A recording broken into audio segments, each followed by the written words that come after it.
The local groups represented at the Wilma tonight are Indian People's Action, AWAM, the Buffalo Field Campaign, the Green Party, and WHEEL. Since I know a lot about WHEEL, I'll tell you a little bit of what I know. I'll try and keep it concise. Working for Equality and Economic Liberation started in 1996 in response to the federal welfare reform bill that was passed. That bill has to be reauthorized next year in Congress.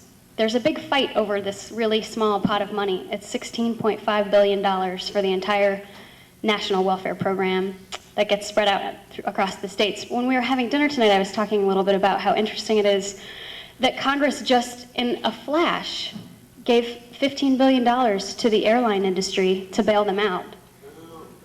That's called corporate welfare. We're arguing for our, to help people in our own communities, over $16.5 billion. My life for 2 years has been dedicated to this campaign to raise awareness around poverty in our communities and make sure that this bill gets reauthorized. It's amazing to me to realize, to take a step back and to look at that. $15 billion to the airline industry. And we're having trouble reauthorizing 16.5 for our poor folks in our country. Again, a great way to take action if you're incensed. Go out into the lobby. I want to recognize the other groups that are supporting this event, though.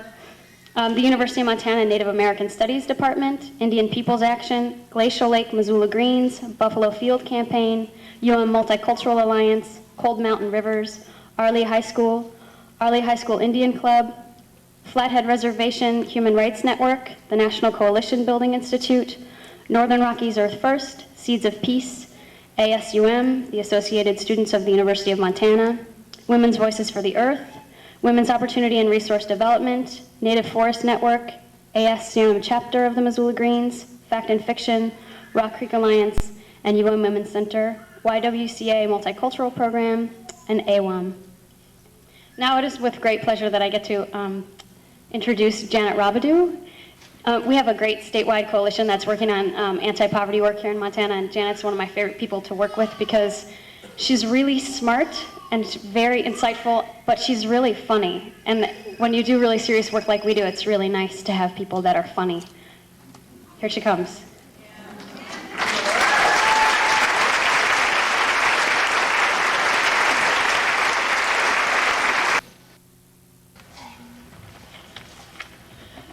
Good evening, everyone. I am Janet Robidoux, and I'm the project director for Indian People's Action, and I'm not short. A funny thought. And the newly appointed co-director of Montana People's Action, which is a statewide grassroots membership-based organization of low to moderate income Montanans. This is the first time a Native American, a person of color, is heading this organization, and I can tell you I'm pretty darn proud about that.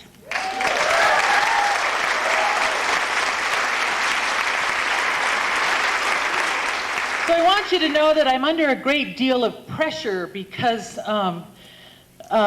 Tony said earlier that Winona said that we needed a funny Indian. And then Kate said, well, she said, how shall I introduce you? And I said, well, you know everything there is to know about me. And she said, well, I'm going to tell them you're funny. And the pressure's just too much. I don't have any funny thoughts.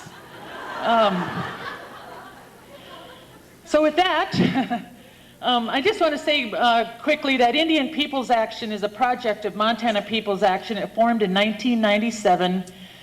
It is comprised of those of us that live in the urban cities of Montana, and a lot of times what happens is that when we leave home, we leave our families and our friends, and but we keep those ties. Maintaining those ties with the homelands is important. However, we move to the cities to go to school, to work, to have better opportunity to things. And when we get to the cities, people don't know much about us as Indian people. And a lot of times they used to come up to me and they'd say, oh, Janet, I really support sovereignty.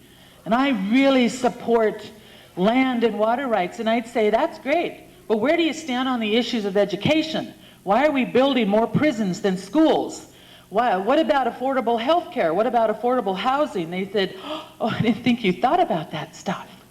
Well, we do. We think about that stuff. And a lot of what we deal with Indian Peoples Action is the institutional racism.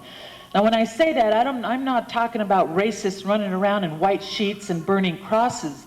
I'm talking about systems that are set up to make it so that people cannot make it through them, and discriminate against people either for the color of our skin or because we don't have as much money in our pockets as other people do. And so we at Indian Peoples Action and Montana Peoples Action fight for the right to have our voice at the table. And frankly, you know, it's a lot of fun standing up for our rights, because a lot of times our folks don't have the means to do that. And I can stand up here all by myself and everybody's like, Janet who? But when I stand with an organization behind me, like the Indigenous Women's Network or Honor the Earth, then that means something. And I just wanted to thank Winona for coming out here and working with us with the Honor the Earth concert. I don't know how many of you were able to get to the Bonnie Raitt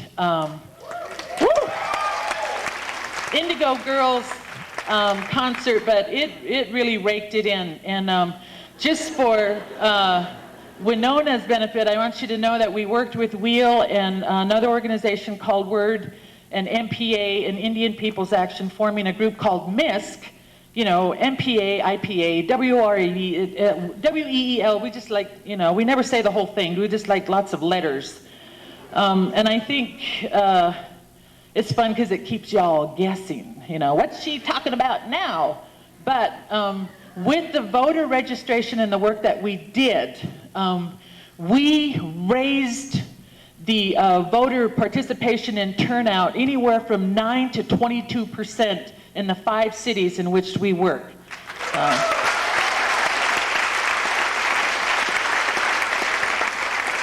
So I just want to say that Pamela Kingfisher was born and raised in the shadow and secrecy of nuclear power and bomb building. Pam became an activist at a young age by asking questions. Her father worked at Hanford, where they made plutonium for the atomic bomb in Washington State for 30 years, and her brother will be retiring this year from his 30 years. In 1975, she returned with her 2-year-old son to her grandmother's land in Oklahoma.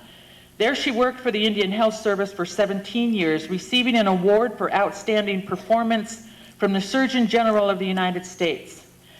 As former board president and community organizer of Native Americans for a Clean Environment in Tahlequah, Oklahoma, hope I said that right, Pam was instrumental in keeping the health of the people at the forefront of their environmental battle. The closure of the notoriously contaminated Kerr-McGee plant stopped the production of 23% of the world's uranium supply. Native Americans for a Clean Environment's 7-point strategy and ferocious pursuit of the truth captured a great win for Indian country and the nuclear abolitionist community worldwide. Ms. Kingfisher is currently the executive director of the Indigenous Women's Network here in Austin, Texas. Actually, this is Missoula, in case you don't know. They own and operate Alma de Mesure Learning and Retreat Center near Lake Travis, and published the magazine Indigenous Women. Please join me in welcoming Pamela Kingfisher.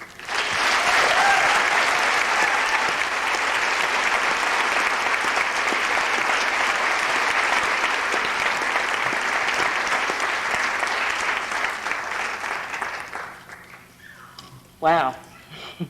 I'm pretty overwhelmed. I'm really honored to be here, and I'm short. Oh. Sometimes I'm funny, too.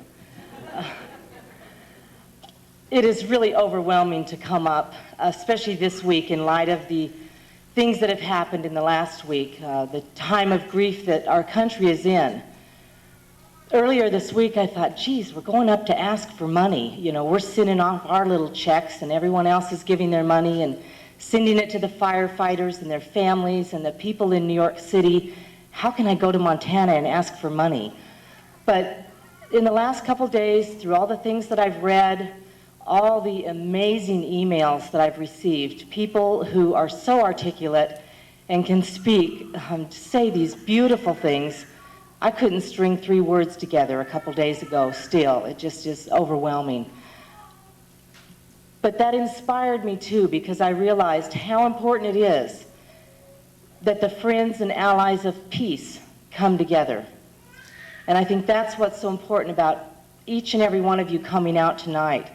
It is very overwhelming. I'm so honored, and I really appreciate all of your interest. I know you're here to hear Winona, who can really talk to us on these issues, and I'm just proud to be tagging along and opening up for her, my boss, at the Indigenous Women's Network. She probably cringes every time I say that, but I'm proud of that, and I think that it's something not everybody always knows.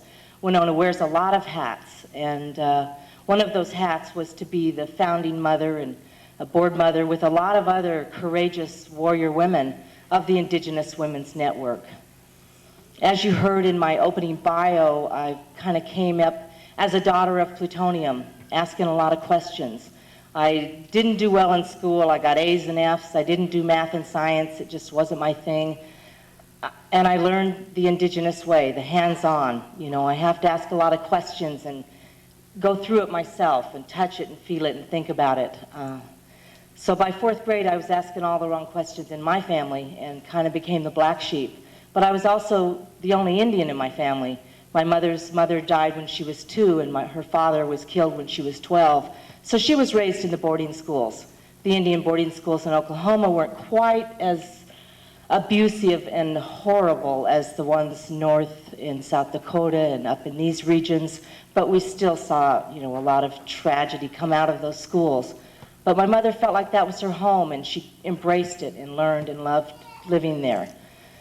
So the rest of the family was raised in a time when she was nervous about being the only Indian in a white community in Washington State, far, far from her family and her people. She had already lost her language and most of her culture, and so it was really pushed upon all of us to be normal. You know, why do you want to know about that stuff? When I started asking questions about, what does it mean that I'm Cherokee? What does it mean that we're Indian, Mama? You know, she's like, oh, go be normal. Why do you want to know all that? Don't bug me, sort of stuff. And luckily, I was the last of 5 children, and I think she was sort of over it. You know, she was like 40 by the time she had me, and I kind of got to be raised out in the barn by the animals and be a little bit more natural. And I think those instincts, that DNA had a chance to really cook, and it worked. So eventually she was able to start talking to me more and come to Oklahoma when I'd gone back to my grandma's Indian land. We had the deed from the government at 50 cents an acre, you know, is what they priced that land at. In Oklahoma, we don't have reservations. Everyone got a piece of land. The Allotment Act really took over Indian territory, and then they opened it up for the settlers to come in, you know, the land rush, the famous Sooners, you know, that beat them in the night before. So that's kind of the history of my life, and going back home to meet my people. And I don't have my language. I have some of my culture, but it's because I was fierce and struggled and asked questions and sought that out. So I've, you know, been one of those, never knew what I was going to be when I grew up, didn't go to college until I was 42 years old. But by the time I was 30, I knew everything I never wanted to know about uranium and plutonium, and really was able to translate technical information into plain English. And you don't have to have a lot of alphabets after your name to say, you know, it's really dangerous, you don't want it, stop. It's pretty simple.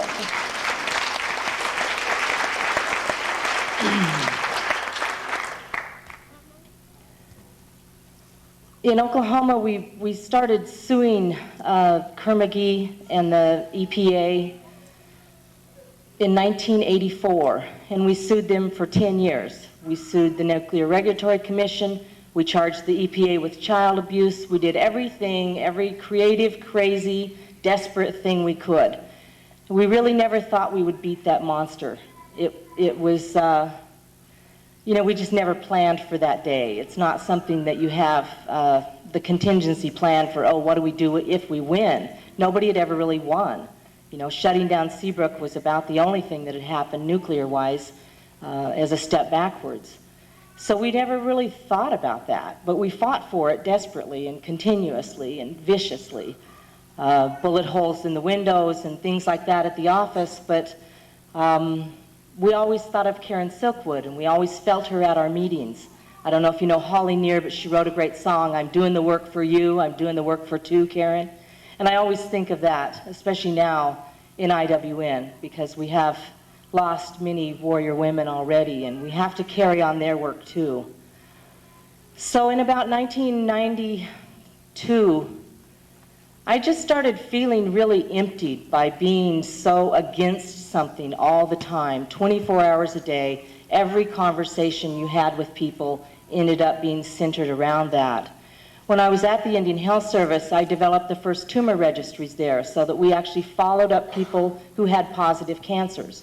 Before that, the Indian Health Service just said, "Oh yeah, you're really bad, you need to come back," and they didn't pursue that or learn how to explain it in your language or, you know, bring in people who could talk to you about your issues.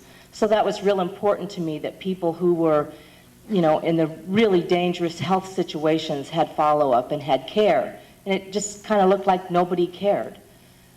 So I also developed pap smear registries to make sure that we brought women back in on abnormal pap smears. And then I learned how to develop medical libraries and did that for the 5 hospitals in the state of Oklahoma, the Indian Health Service hospitals. And this is all without a college education, so I guess by the time I was 40, I had to say, well, you know, maybe you're not as stupid as your brothers always told you you were. But it took a while. So that was something I wanted to share this morning with the kids up at Arley High School. We talked with them today, and which was real fun, except it was early out Friday, and they were ready. So at that point in '92, I just started thinking about, you know, what are we going to do? This plant might shut down, and they might go away in the middle of the night. What are we going to do for this community? How can we stop being so all the time? You know, it's like you go home at night and you're not very nice to your family, and those are the people nearest and dearest to you. And I just realized that fight or flight that you get into, where you're on adrenaline all the time, coffee, late nights, conference calls, you get sort of rabid about it all. And really. And you get tired, and you see a lot of burnout, and you see great folks that have worked so hard just burn out and fall to the wayside. And it's really heartbreaking, because we all need to continue these important battles. And I especially felt that at the nuclear end of things. So I started looking around at sustainable issues. What do I believe in? Because I really had strong beliefs. I had a lot of ideas, and I'd done a lot of research, and started thinking about what would we offer this community. We're always saying, don't take this, don't do that, but what do we offer them as a positive? And I think it was an important turning point for myself, for our organization, but more so at a national level. I think other people were coming to that same place at the same time.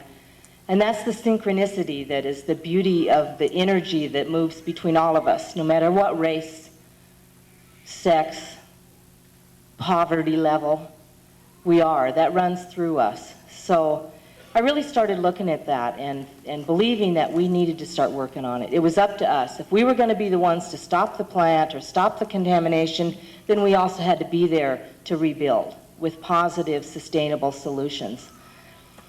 A year later, that plant was shut down.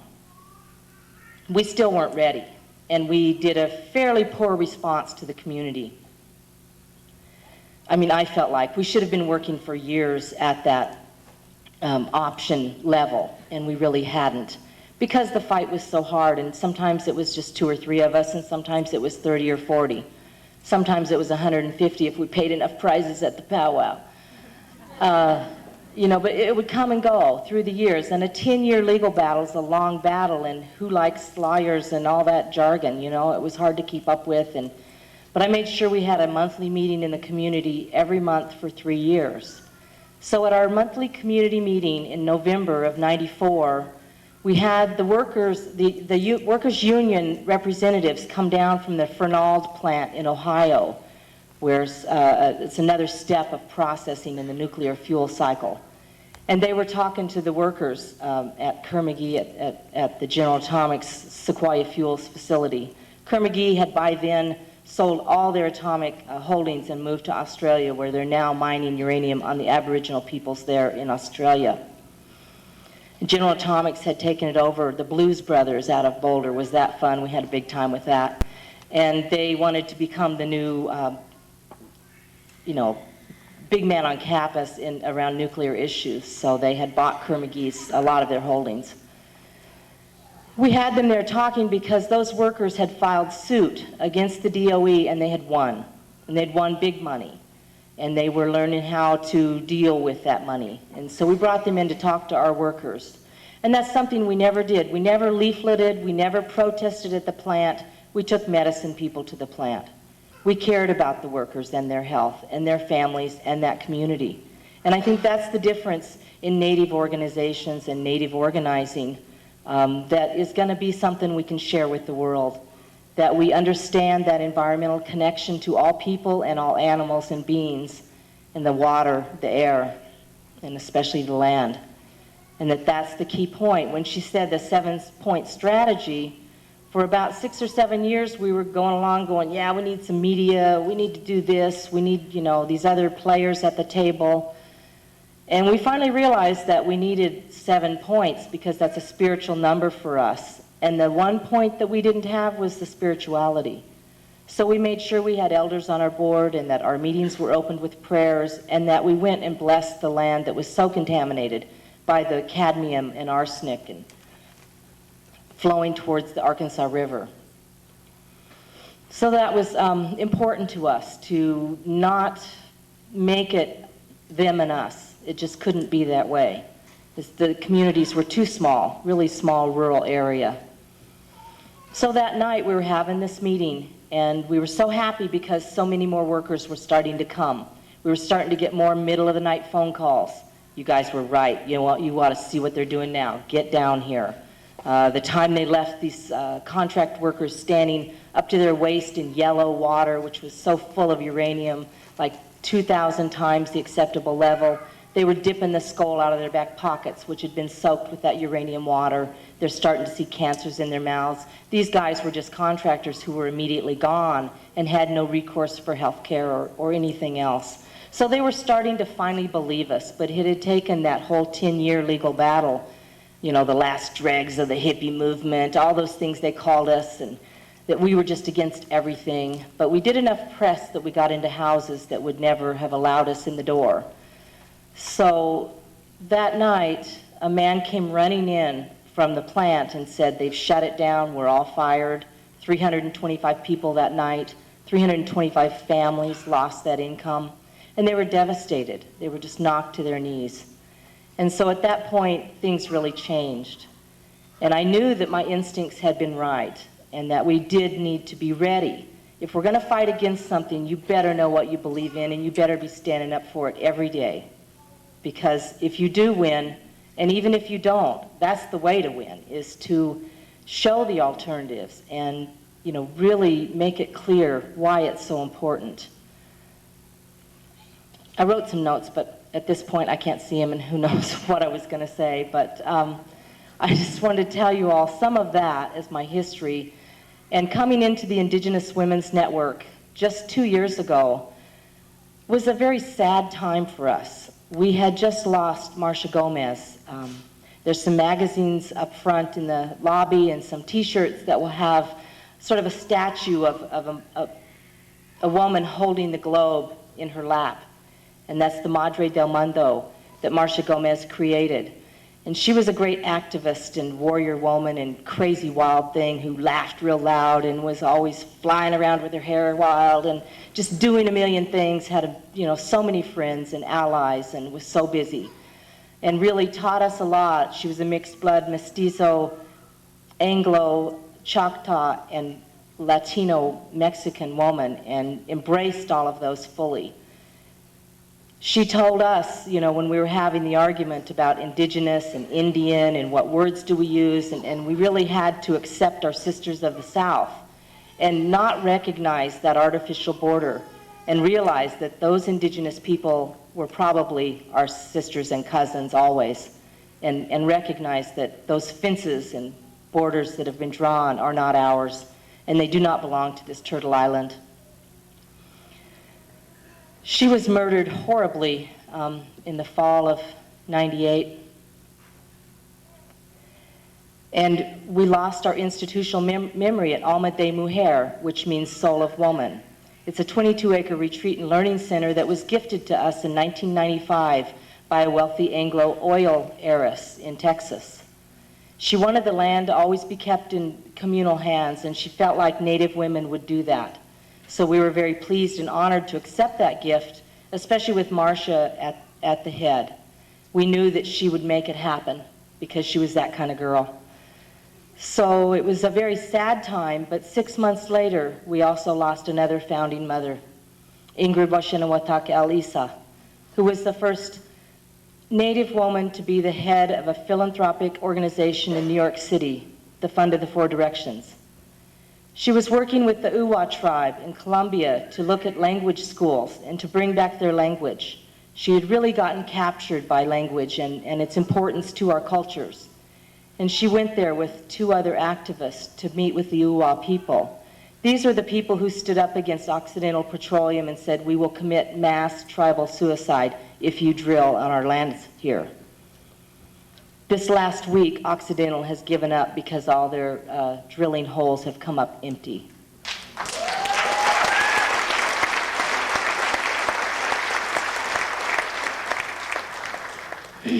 That's one victory. But they're still spraying the crops, they're just killing the children down there, and it's all our money, it's all our ammunition, and we're going in a bigger way. So really, just keep your eye on Colombia. If you're going to write letters and email, please watch that issue. It's very important to us because of the blood of our sister that's there on that land. They were ripped out of the taxi cab and marched through the jungle for 9 days and murdered on the Venezuela border in a horrible, cruel way. This was one of the most incredible women I've ever met, who laughed louder than Marcia, was crazier, told wilder jokes, and had more fun, and ate more, and lived big, and shared that with everyone she came in contact with. Just an amazing woman, a warrior woman, a sister, a friend. I was asked to come onto the board of the Indigenous Women's Network after the loss of Marcia and Ingrid. And that was a great honor, but again, just how do I fill that void? And, how can any of us struggle to maintain what just those 2 women did? And those are just 2 women of the many Native women that we know who are brave-hearted women, who are standing the line for the environment, for language, for culture, for education, for welfare support, for poor people. Just all of those issues that we face on the reservations, in urban communities, and throughout America where we're scattered. So it was daunting, but I was very happy to come into the inner circle and become a part of that process of building leadership among Native women. It wasn't long before I was down at Alma de Mujer and felt really pulled to the land. I had lived on my land in Oklahoma in a tent for 6 months as we built a house, a geodesic dome. We lived without electricity for 7 years. We, were really growing the food. I boiled the diapers and milked the goat for the baby and, the whole thing. So that land down there just really talked to me and pulled me in. And I realized that we needed to put a lot of energy into it. It takes a lot of money to run it. The big boys won't come see us. We don't allow alcohol or drugs, and they had to sleep in the same room together, so, it's not quite the corporate thing to do. But the peace and social justice folks come, the meditators, the yoga people like that come into Alma de Mujer, and these were the network of people that Marcia created there. So a year and a half ago, I moved to Texas. Austin, Texas. The belly of the beast, and watched all that go down with George W.'s campaign, and it was a painful process, let me tell you. The best part was Winona running, being able to have that in my heart.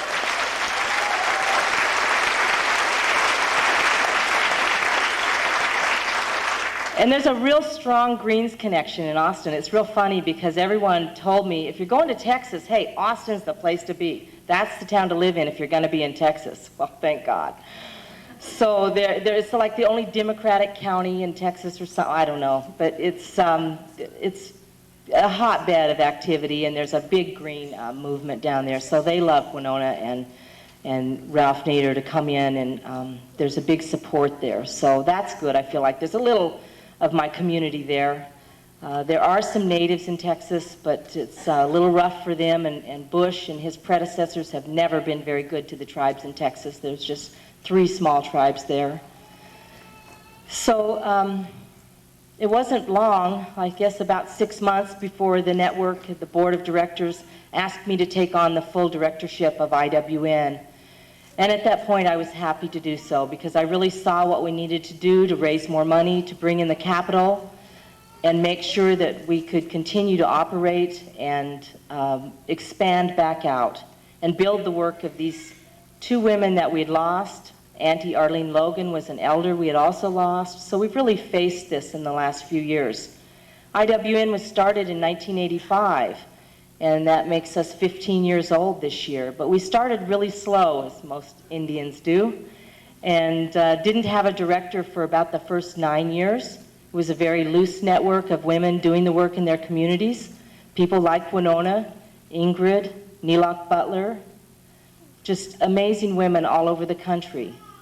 We just had another gathering in Mohawk this June, and Mililani Trask, the head of the sovereign Hawaiian nation in Hawaii, and just a beautiful spirit, was there telling the story of how IWN became out of the Northwest Indian Women's Circle.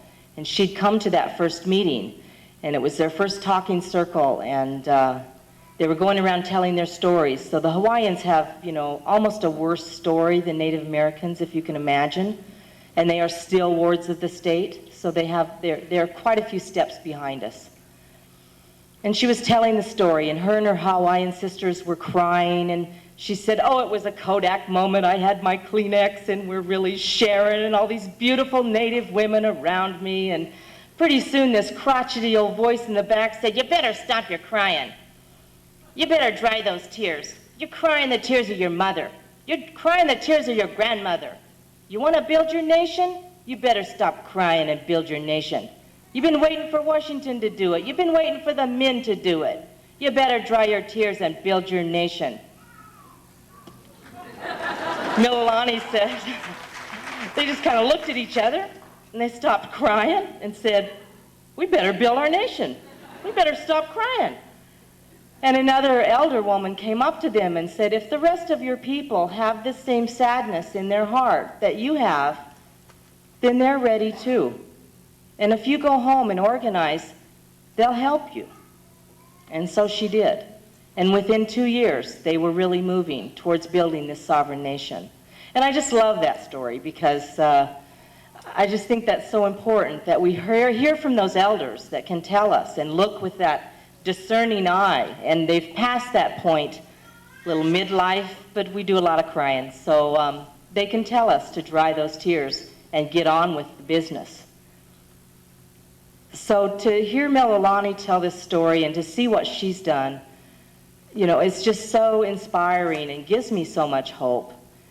Someone interviewing me for this trip up here said, do you ever get a little down? I said, well, not since the depths of the nuclear beast that we were combating, because since then, I've traveled Indian country. I've gone to a lot of reservations. I've interviewed a lot of projects out there, 10-year-old nonprofits that are doing amazing things, and it just all gives me hope. The language schools at Blackfeet, the Pagan Institute up at Blackfeet, teaching only in the Blackfeet language, and the Mohawks at Akwesasne.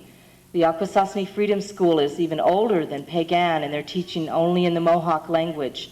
And now they're teaching like their second generation.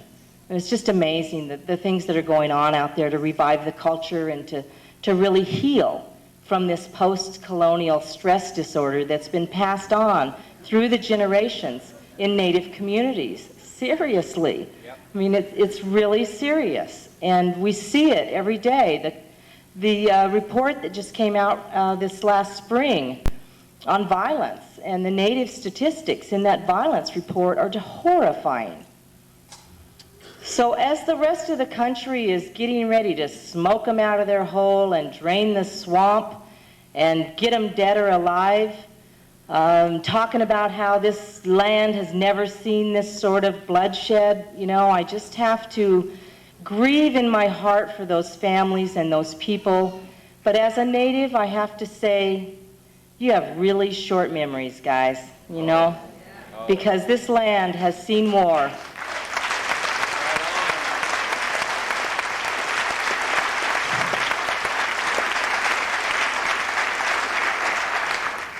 And it's still going on.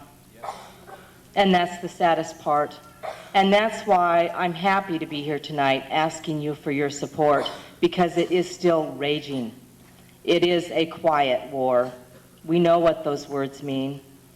A stealth war. We know what that feels like. I feel for the Afghani women. If any of you get a chance to see the video under the veil or behind the veil, it's incredible. An Afghani woman goes in with a camera and you will not believe how those women are treated. I mean, the men and everyone else have it pretty bad too, but the women are on the low rung there. And I grieve, but I really hope that we can have a better memory about who we are as a country. As Native Americans, we never chose to be Americans, but we have accepted that. And we opened our arms, and we aren't terrorists. Sometimes we feel like it, but we're not terrorists. So we need to remember that these issues are still here and will continue to carry on as the corporate welfare and the blank war checks are being written as we speak. It's going to be harder and harder to raise money for peace, social justice, Native Americans, women, poverty, the environment. I read in the New York Times today about the foundations who are putting $3 million, $5 million, immediately writing the checks.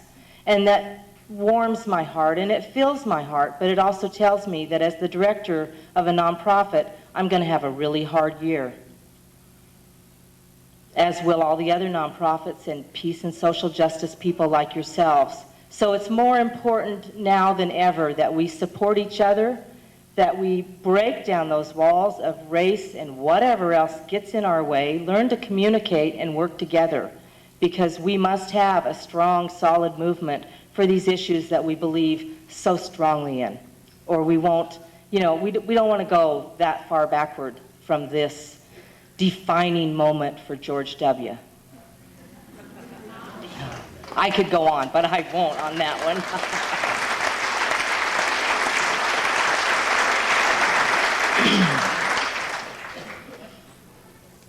At IWN, we've been publishing a magazine since 1991, and every time, you know, I've just been doing this the last two.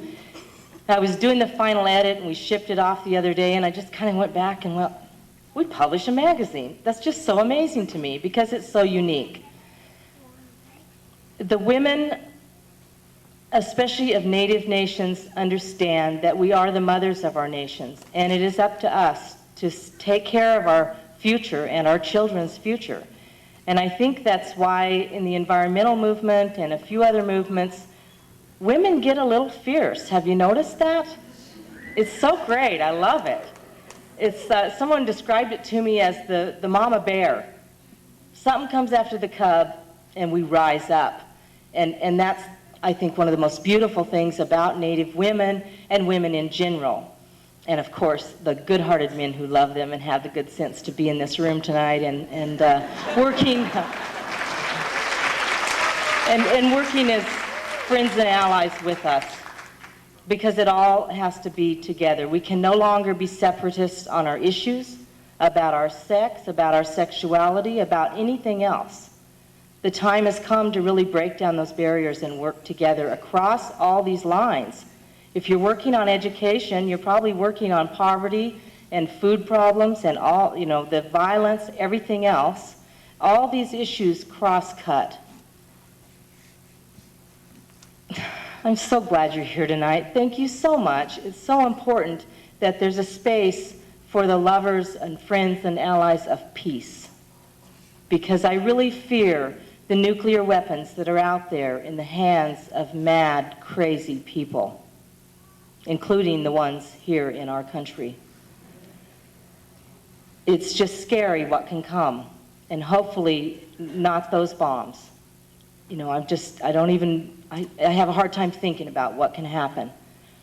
So waging peace is probably one of the most important things that we can talk about and try to do right now, even though we still continue to work on all of our other issues, as we always will, because when you get committed to an issue, when you become an activist, we used to say, help, I'm contaminated, I can't shut up. You know, it's that kind of thing where you get hooked.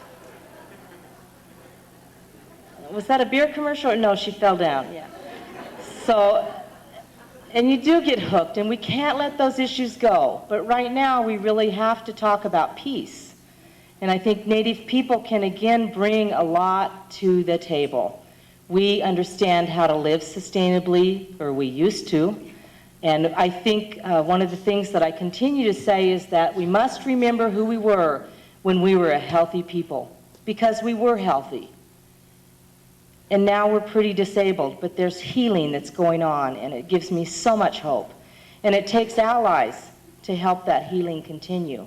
So I really appreciate all the allies and friends that are here, and especially the Native brothers and sisters that have come out, because that's what it takes, is for us to come together and listen to each other's issues, and go to each other's meetings and support each other, so that when the time comes, we can put out the call, and there's a lot larger group to come in with political will, as Winona has taught me about, because Natives have had little political will. We've had little access and little resource, and we've been beat down to the point where it's been really hard. So this year in my political growth as a 49-year-old woman, I made my first trip out of the United States and went to South Africa to the World Conference Against Racism. The top of my head was blown off, I tell you. I learned so much. I was just amazed. And America, we're not the first ones to learn about activism and how to organize, and we're not the best. I was just like standing against the wall, just whoa. It was totally guerrilla organizing. A statement would get rumored around and come out about 10 o'clock, and by 11:30 there were banners and posters and t-shirts, and it's like, whoa, we can't even find the fax machine or telephones, or, you know, they were so on it. It was just amazing. But it gave us 3 or 4 days, we got going. We ended up organizing the full protest after the U.S. walked out, borrowed the Zulu dancers' drum and made sure we were singing strong warrior women songs in front of the press. We gave them a lot of hell, I have to tell you. We were white folks until we put on our beads and feathers, and then they were right there. You know, we gave them a lot of trouble for that, at a racism conference, no less. We had a lot of fun, I have to tell you. I was able to have meetings with people like Cuba people. You know, it was amazing, and they were people. It was great. She was a cool woman, and we had a wonderful talk, and they supported our issue. Learning how to lobby governments was a new experience for me. We took 3 young women with us to train because we are trying to fill the shoes again of Ingrid Washenawatak El Isa, because she did the international work for probably 20, 25 years. Just started out very young with the International Indian Treaty Council and went to the Indigenous Peoples Working Group for many years. So we were filling some big spaces there. So we are committed to training young women and training new leadership within the Native communities to do this work. At Mohawk this spring, we put out the call and told them we were going to the UN, and one of our sisters, Tanya Frischner in New York City, says, oh yeah, you know, they said they pat me on the back and their eyes kind of glaze over, and oh, we're so happy you do this work, Tanya. And they just kind of, oh, no, don't quite get it. This year, we were just sort of stormed by the women who wanted to participate, and it was just amazingly overwhelming. The clan mothers came and blessed us and smudged us and gave us special tobacco and prayers, and they all wanted the date we were flying and the date we would fly home so they could pray for our safety and pray for our work there. And that's why I believe we got home safely on the 10th. Flying through Florida and Atlanta, you know, just thank you, Creator. You just never know. So we had an amazing time there. We learned a lot. I was able to secure the only meeting with the U.S. delegation.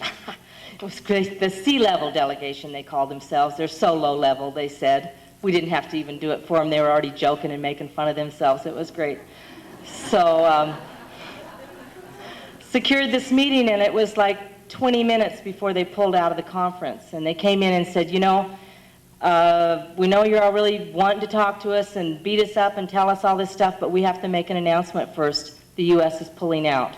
And then they said, please don't tell anybody. I was like, yeah, right. So they stayed like 30, 40 minutes and answered some pretty tough questions. We had some good, hard-hitting people in the room that could go after them, and we did, but in a good way, and we made some alliances. So I feel like we did a lot, and that gives me hope politically, and that we can make a difference because those are people. And if you get to their heart, and if your heart is up front, you can get to those people. And I feel your hearts. And I'm so happy you're here, and I'm so honored to be among you that I'm going to just get off the stage right now and encourage you to please, I mean, this is so hard to ask you to support us, but we want to come back here. We want to do capacity institutes. We want to help, and we want to continue bringing Honor the Earth and the important things that we do with Honor the Earth, Winona, IEN, the Indigenous Environmental Network, and the Indigenous Women's Network. Thank you all so much for coming out. Mwado.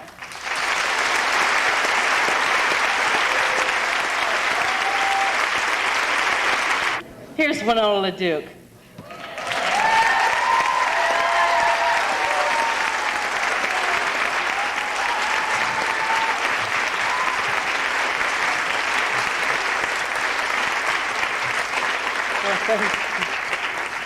Hi there. I was going to start passing out bifocals. It's like, that'd probably help at this point. So we did it, I was sitting over here and this lady said, we do have a joke. We were trying to muster up a little joke to go with this evening, and it is, why do Indians go like this? You know, you always see those, you know, they're going like this, and they're looking like this, and this. So you want to know why Indians go like this? Because if they went like this, they couldn't see.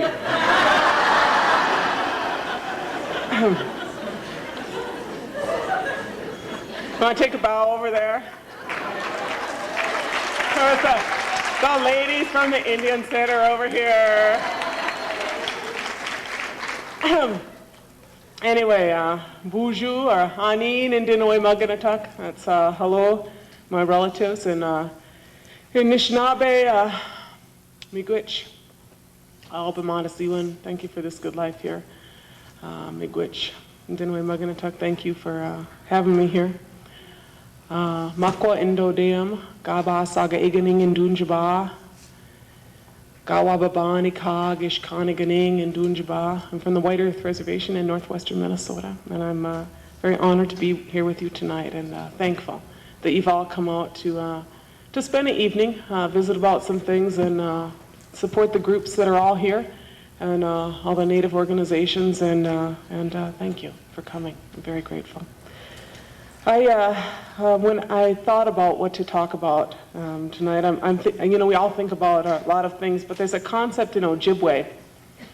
There's a word in Ojibwe, our language in our area, which is Ji Misa Wabandaming. We have that kind of language that sounds like that. Ji Misa Wabandaming, which means positive window shopping for your future.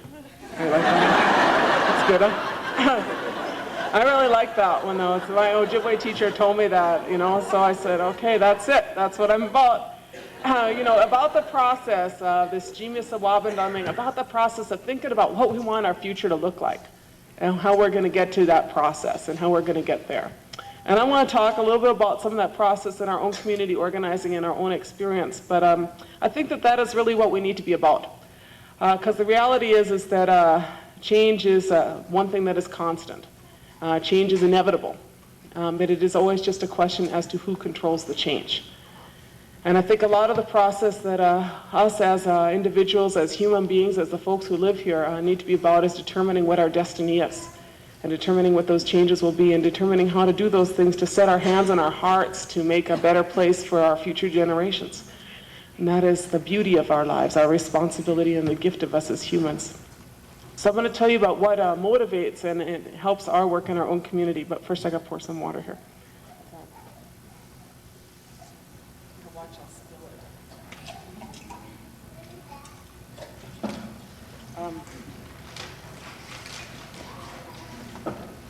I'm motivated by a couple of things, a number of things, but I'll tell you, one of the primary things which motivates me is that I'm a mom.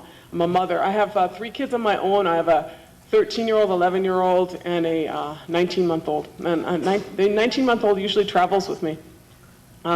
He's not here now. He's up in Arley visiting around. But I also have 4 other children I raise in my household. I have 7 kids from 14 down to almost 2 in my household, and I'm very privileged to be a mother and to parent those kids the best I can. And everyone who is a parent knows that that is a great privilege, and it is also one of the hardest jobs you could have. I'm trying to figure out how to do the right thing. As a mother, I always struggle with trying to do that. And you know, if you watch TV and you watch, if you watch the prescribed amount of television that most individuals watch in a week or in a day or in a year, you end up with about 40,000 commercials a year. Did you know that? You know, that's a lot of TV, that's a lot of commercials, but that's what most Americans are today watching. And if you watch those commercials, there are a lot of teachings about how you're supposed to be a good mother in those. And so I take a lot of notes. And I have noted that there are some things, like first of all, you're supposed to shop really good. You know, you're supposed to look at like the multitude of products that are out there that have these minuscule differences between them, and really make really informed decisions by reading the back of your box tops, right? So I try to do that the best I can. The other thing is that you're supposed to make sure that you get that laundry really white.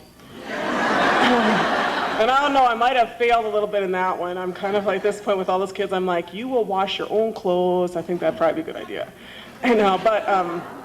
Anyway, what I'll tell you is that I have learned some things, and one of the things I learned is this thing about shopping. So in my house, I just had to make some rules, and we made this rule in my house. This one rule I have is that you're only allowed to eat brown breakfast cereal. I figured I'd just go for that, brown breakfast cereal. Because otherwise, you know, it saves a lot of trouble, you know, in the store, quarreling with all those kids about what they should get. You know, I just said, and the reason, my thinking on this is that first of all, is that I believe the Creator only intended for breakfast cereal to be brown. That'll be it. You know, that Fruit Loops was not on the initial list and should not be on any subsequent list in my house. That saves a lot of trouble.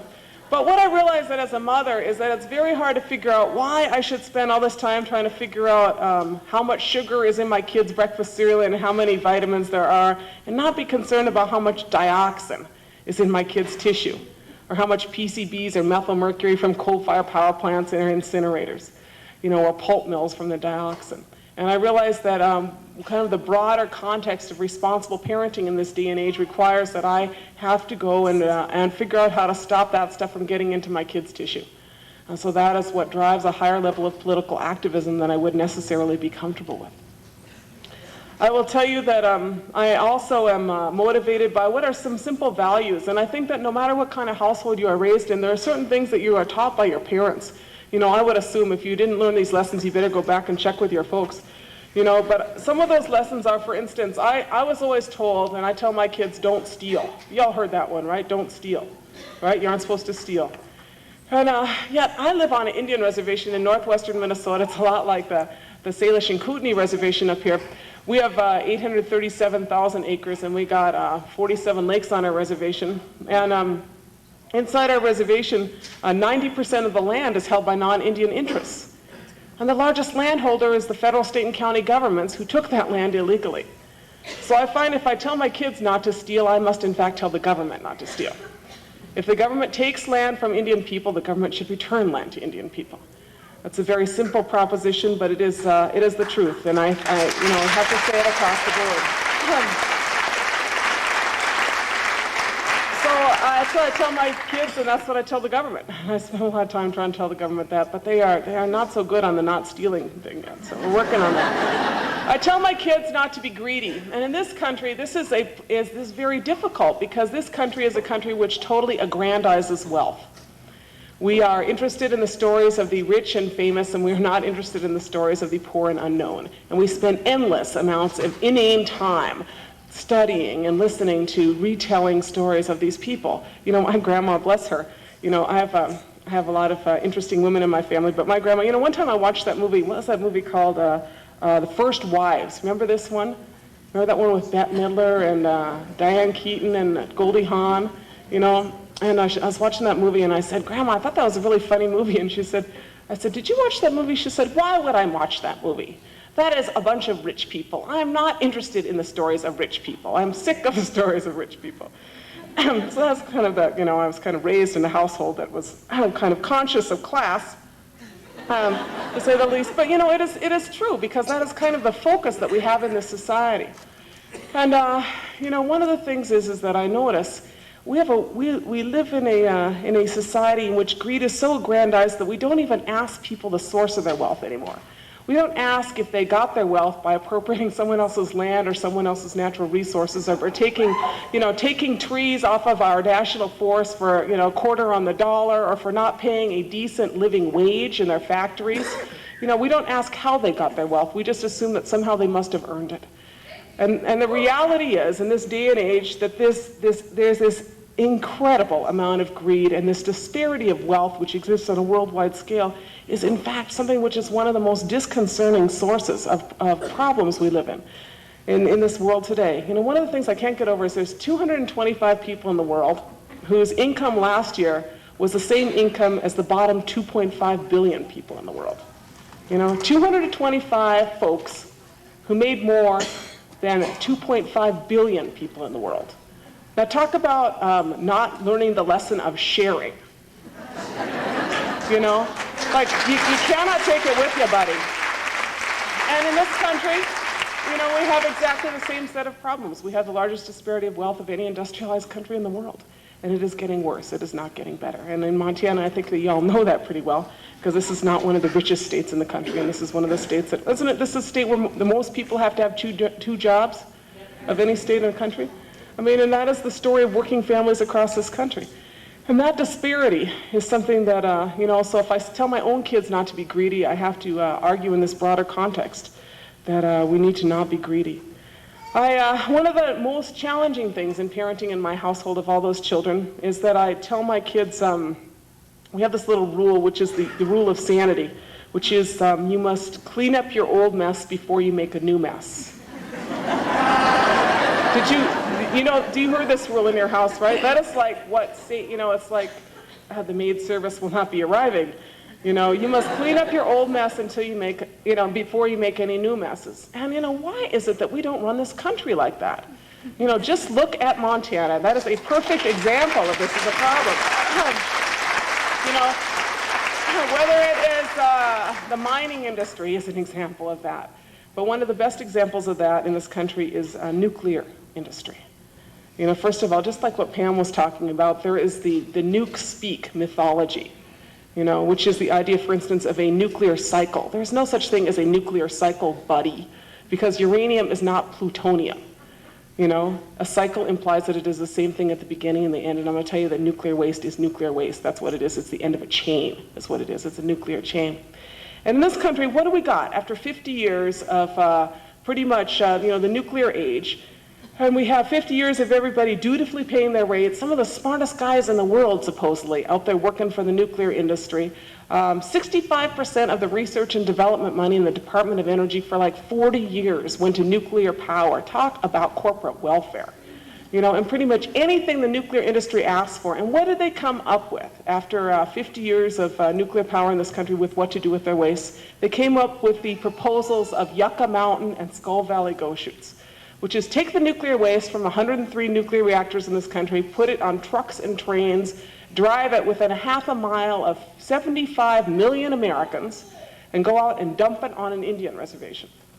That is not only totally shameful, that is the essence of not cleaning up your mess. That is pretty much saying, I'm just going to let somebody else take care of my mess. That is what nuclear power is in this country. And it is not only is it really bad manners, it is incredibly bad public policy. And that is, that is the essence, I think, of one of the challenges we face, is figuring out how to, my philosophy is pretty much, if you don't know how to clean up your mess, don't make it in the first place. That'd be the simple solution.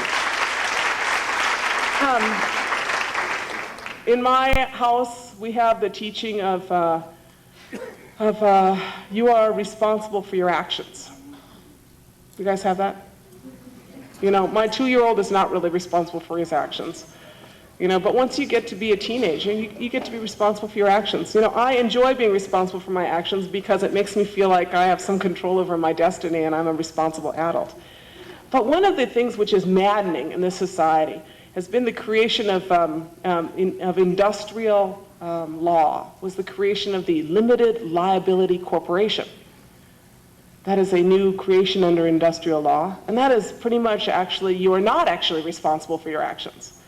The Limited Liability Corporation is something which kind of is, the teaching is you can make as much money as you want to and only have limited liability for any problems you might create with your money.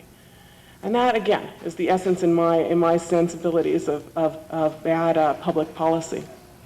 So it is this division between what I consider to be kind of basic fundamental teachings of sanity in one's own house, and then the juxtaposition between that and what one finds in the broader society. Now, of course, my 11-year-old son, who is quite crafty, has not yet come up with, well, Mom, since the nuclear industry doesn't clean up their mess, I won't have to clean up my room. I'm sure, given the opportunity, he will try that a few times, but then there's always the alternatives that Mom has in the household. But having said that, those are some of the things that drive me to a broader level of political action. And then in this day and age, I am reminded of one of the other fundamental teachings that I have in my house, which is don't fight. And whether it's not fighting with your sister or it's trying not to fight with your mom. And as we look out in a society and in a country which prepares for war, I recall the history of fighting in this country and the funding that has been that this country has given to fights around the world, whether it is the terrorism that we funded in Guatemala, the death squads in Guatemala and El Salvador, or in Chiapas, the $52 million of military aid we sent to Mexico for how many years? And who is Mexico's known enemy? Who is going to invade Mexico? Why do they need $52 million with military aid? Who's going to invade them? Guatemala? Texas? Who's going to invade Mexico? Why do they need $52 million worth of military aid? They need that to repress the people within their country. Or the millions of dollars we spent in the 70s, seeing a Henry Kissinger appear on CNN. A lot of you are young, but I remember, I don't have the fondest memories of Henry Kissinger from the era of the overthrow of Allende in Chile, or the covert actions that were undertaken during his era. And that is, these teachings in my own house of do not fight beckon back the same things which Pam was talking about, how we must renew and continue our struggle to wage peace in this world and renew and redouble our efforts at looking towards peace for the future. So it is those things, being a parent and the need to, as a mother, try to have some semblance of sanity between what I teach in my house and what is in the broader society, which drives a good deal, a good portion of my political activism. I will tell you that the political activism also in my own community and in broader communities quite often I find is also the guidance of our prophecies and of our teachers and our elders in our communities. And I don't know about the teachings of a lot of other indigenous communities, but I know that many of our teachings say similar things. And in our community, and that our teachings are teachings that guide us. They are historic, but they are things which we hold to our hearts. They are not folklore. They are not things that are put aside in our back, in the back, but they are things which we keep with us. In my own community, a long time ago, these prophets came to us, and they came and they talked about these times ahead, and they talked about those times ahead in terms of fires. And they talked about the 7 fires ahead. And they talked about the time of the first fire in our migration from the east to the west as an Anishinaabe people. And that was our teaching. And they said that we moved to a place where the food grows upon the water. And that would be wild rice. And that is where we went to, and that is where we live today. And then they said that we would have some difficult times of our own making. And I tell you that because no society has a monopoly on botching things up. We are all quite capable, because we are humans, of botching things up. The challenge is to be able to, through prayer, through ceremony, through your own will, to fix what you have botched up. And but that is a natural part of being human, is that is what we are, is we do make mistakes. But then they talked about that things would change, and some people would come, and some of those people in the time of the third fire would have a good heart, and some of those people who came would have a bad heart. And that is certainly true. The history of this country is a history of some good people and some bad people coming.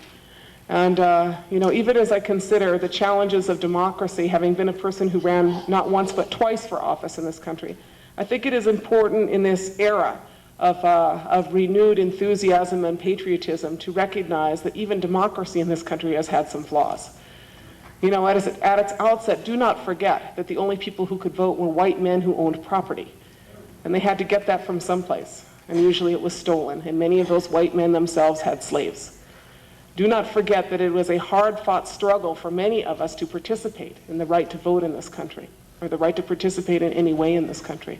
And that if they actually had one man, one vote in the time when Sitting Bull was around, things would probably look quite a bit different in this country than they do now. But Indian people were not accorded the right to vote until we were less than 1% of the population in this country.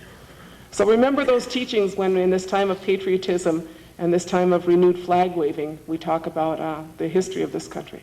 And remember that the history and that which is good in this country has been struggled for by the hearts and hands and minds of individuals like your and my older people, our people that we came from, those who struggled for everything that we have in this country. But they talked about these people who came, and as I said, some were good and some were bad. And one of the things that I find now that troubles me a lot in the bad people list, which is pretty long, and the good people list, which is a little shorter, of the initial people, I shouldn't be so trite. I cannot look into the hearts of all those people. But what I will tell you is that some of the people that were the worst are the people that were the most aggrandized by the society.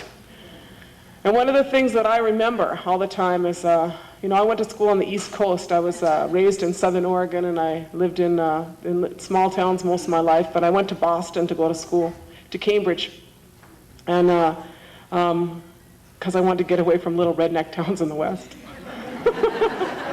That is a true story. I wanted to see how those other people lived. And I went out there, and out there in the East, they got, you ever heard of Amherst, Massachusetts? They got all this Amherst this, Amherst Street, Amherst that, Amherst, college, all these places named Amherst. And this guy Amherst, you know who that guy was? Lord Jeffrey Amherst. And Lord Jeffrey Amherst was like the initial purveyor of smallpox-ridden blankets. The guy was like a monster, is what he was. And I will tell you that, we would not, in this day and age, name cities or towns after Hitler or Eichmann, but yet at the same time, that is essentially what, there are a lot of names in this country that are the names, whether they are named after Kit Carson or Harney or members of the 7th Cavalry or Amherst, that scar this beautiful land that is here. And they are names that should not be. They are names that should for the goodness that is here. They are names that should be revisited and names that should be removed. So I tell you that because that was some of the people that came, and some were good, as I said, and some were bad. And then they talked about this difficult time that would come, and many of our people would perish, they said, and then many of our people would disappear, and they did not know the things that would happen to our people. But, if we talk about depopulation, it was significant here, and I think that you know that. And then they talked about how more of our people and our things would go away, and I guess that they were talking then about the boarding schools, you know, and those prophecies. And then they were talking about things that they wouldn't know, that these anthropologists would come and collect your whole village, you know, and haul it off to a museum. But that is what happened to our people. You know, whole villages hauled off to museums. And throughout this country, our people have been robbed of our assets. You know, they have been hauled off to these museums. But then they talked about this time would come, they talked about the sixth fire.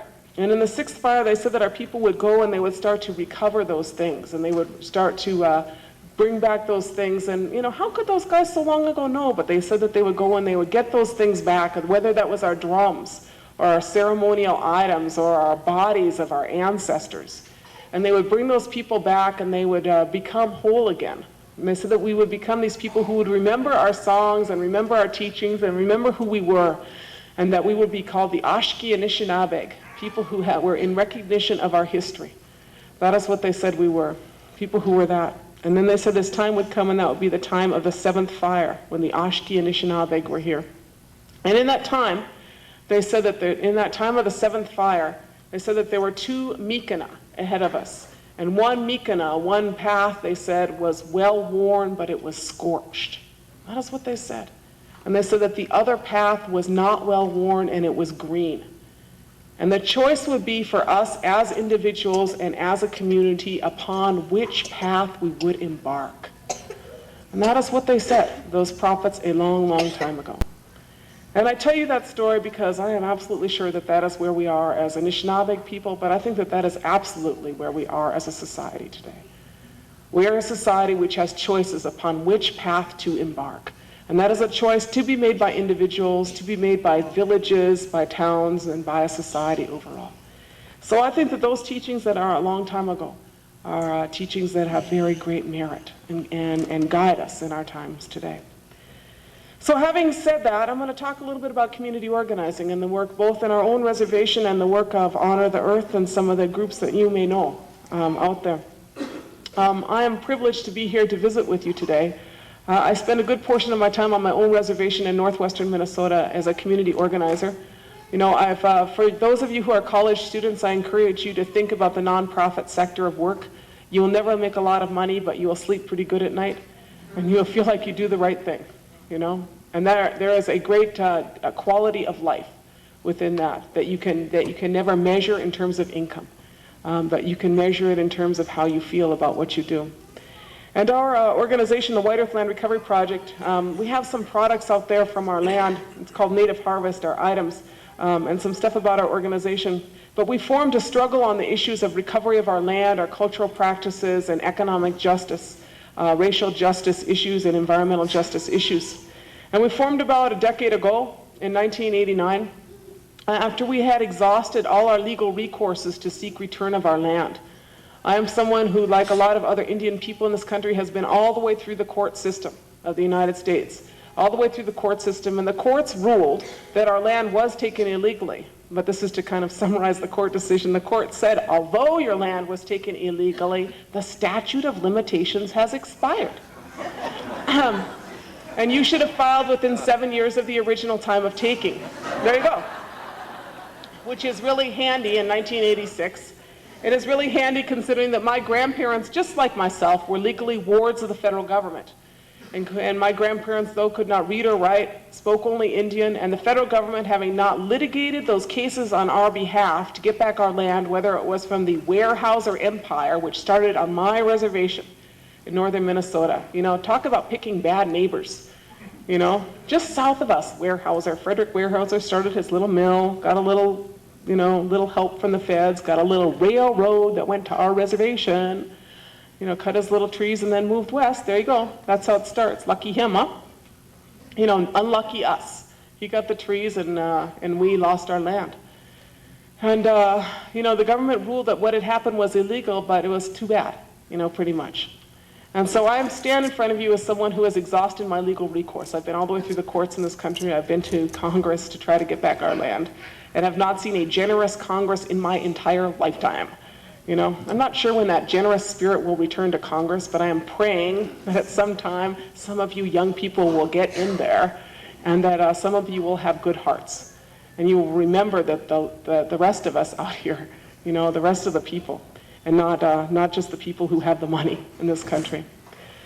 And I was at the UN, I talked about these issues, and we looked around, and I tried to get the feds to take care of it, and I tried to get our tribal government to take care of it, and unfortunately, in our case, they all went to jail. In 1996, our whole council went to jail. But, corruption is not exclusive to Indian country. Corruption in government kind of goes around sometimes. But I realized that I'd probably get an ulcer if I spent my whole life trying to wait for somebody to fix it. I have a really bad stomachache, an ulcer, and I'd be crabby most of the time. So rather than wait for someone to fix it, we looked around our community and we decided that we may not be the smartest people, we certainly weren't the richest people, but we were the people who lived there. And if somebody wanted to make a difference in our community and to take responsibility for our community, that would probably be us. And so we started our work. And so we work on trying to get back our land. We seek return of publicly held lands to our community, to our reservation. All government-held lands within our reservation borders, we'd like to see returned to our community on White Earth. And I'll tell you what, I bet that the Salish and Kootenai wouldn't mind having back that national buffalo or national bison range. Carved right out of their reservation. What about that little glacier park taking up there in the Blackfeet Reservation? I mean, there's like one federal land seizure after another, and these are, or we could just talk about the Black Hills of South Dakota. There you go, another perfect example of federal land seizures. People do not think about these things, but the reality is that, federal land holdings in the Black Hills, for instance, comprise about 80% of the Black Hills. And why can we not have the Lakota National Park? Instead of the Black Hills National Park. It is those things, that are at the core of some of the issues, in this country. They will not go away, and they will not go away until they are healed. And so we talk about it in our own reservation, but it is a microcosm of Indian country. It is a microcosm of the issues of injustice. In my teachings in our community, we are told that the only compensation for land is land. You cannot pay us for the value of that land. So we seek the return of those lands, and in the meantime, we acquire land. Our organization, we acquired about 1,500 acres of land so far. We hold it as a land trust. And I'll tell you, if I had $10 million, I could buy $10 million worth of land. We buy from willing sellers. Hear that? Willing sellers, willing buyer, which means if you want to sell to us, we'll buy it. And if I had $10 million, I could buy $10 million worth of land, because a lot of people would sell to us because we take good care of that land up there. But that's what we do. We work on culture. On my reservation, you could work on culture by, because we're a forest culture, trying to keep your trees standing. You can't be a forest culture without a forest. So I spent a lot of time trying to oppose clear cutting. I'm not opposed to logging. I'm not opposed to selective cutting. In our reservation, selective cutting is fine. Some trees should just be left standing, though. That's just the way it is. I'll tell you, my one and only arrest was for, I chained myself to the front of a phone book factory in Los Angeles. Because I don't think, it says, they were using 1,000-year-old trees from British Columbia. I don't think a 1,000-year-old tree should be a phone book. They could do a little more recycling out there, And so, that's what we do, and work on culture issues. For those of you, I wrote this article, see, that's why I brought it up here. Under the wild rice moon. This is the wild rice Monomedecae geezus. This is a wild ricing moon on my reservation. And I'm just some of you are probably eat organic food and stuff. I just want to flag for you this big issue in our community, which is, like I told you, the Creator gave us that rice and told us to go to the place where the food grows upon the water. We're given that rice to sustain us, and it has sustained us for all these years. And it still does. I went out ricing in late August on my reservation, and we rice to feed our family, and then we also rice and market that rice. And in a community that's got 50% of the people at or below the poverty level, you can earn some income from getting a fair price for your rice. You get $1.50 a pound at Lakeside, and if you market it, our organization gets $5 a pound. And what happened is about 15 years ago, the University of Minnesota did some looking into the rice, and they figured out how to domesticate wild rice. And so they named it Minnesota State Grain, and here by the late 70s, lo and behold, The largest wild rice producing state in the country is now California. 2/3 of all rice that's produced, that's out there, that's wild rice, comes from California. And I have it on pretty good, some good sources that tell me that Uncle Ben's did not get wild rice from the Creator. Uncle Ben's appropriated the rice and should not have had the rice in the first place. But that's a spiritual discussion we'll have to have later on. In the meantime, one of the issues we have, even these organic stores a lot of times are buying paddy rice, and it is totally an issue of fair trade. You could buy rice at $5 a pound that was grown in a paddy in California, or you could buy rice from Indian people and these communities that need that income to support their families, to buy their school clothes for their kids. And it is a choice of conscientious shoppers. And I know a lot of people buy fair trade produced coffee. Think about your rice. But now, in this day and age, one of our big concerns is that the University of Minnesota now mapped the genome for wild rice. And, why do you think they mapped the genome? You think they're interested in the quality of rice on Indian reservations? No, I don't think so. They mapped the genome of rice because they want to use rice to benefit other cereal crops in the larger context and things that they have learned from rice. And so our tribes are very concerned about this mapping of the rice genome. But I'm equally and perhaps more concerned about the fact that I just discovered, I was a little late on the noting this, but that there's a guy in Northern California, a company called NorCal, that patented wild rice last year. And that seems like an oxymoron to me, doesn't it? Like patent wild rice, patent wild rice. That seems like two words that should not go together, right? And we are really concerned that this guy's going to come up there and say that he owns the rice in northern Minnesota, or that they'll start messing around with that rice, and then pretty soon we won't have no rice in northern Minnesota because they'll done something funky to that rice. So I tell you that because the issues in my community may seem like far away from you, but those are issues of globalization. Those are issues of biodiversity and cultural and intellectual property rights, and whether it is Uncle Ben's or whether it is Stouffer's or NorCal or whoever it is, has the right to own life. That is what those questions are about. And that story of our community is the story of many indigenous communities, and whether it is farming communities in India, fighting about their basmati rice, or whether it is our community or, all across this world, people fighting just for the right to continue their existence and their way of life and not have somebody say that they own that way of life. So that is the work that we do in our community. And it is, a small thing, but it is the work that is going on across this country and across this world. Or I guess that the world is round, so we have to say around this world. In small communities to protect these rights and to do the right thing for our future.